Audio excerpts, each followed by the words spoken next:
ហើយខ្ញុំសូមអរគុណណាស់ដែលថាស្មារតីជាតិនិយមពេលនេះយើងមិនងាយបានឃើញទេខ្ញុំធ្លាប់ឃើញបែបនេះប្រមាណដងនៅពេលដែលខ្ញុំគិតថាអាចចាំបាន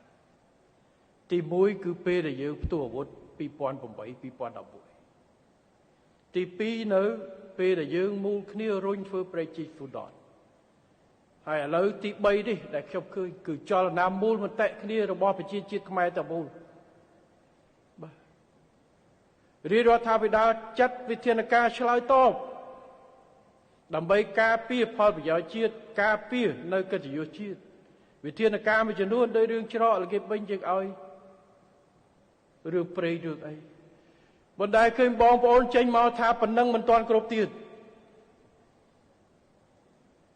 ដោយសារស្អីខ្ញុំរាជរដ្ឋាភិបាលយើងមានការថ្លឹងថ្លែងនិងការចាត់វិធានការទិសដៅច្បាស់លាស់របស់យើងកម្ពុជាអត់ចង់វាយប្រហារអ្នកណាមិនមែនទៅរករឿងអ្នកណាទេតែកុំឲ្យគេមករករឿង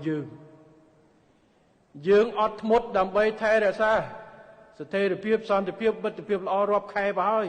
ប៉ុន្តែវាមានបន្ទាត់ក្រហម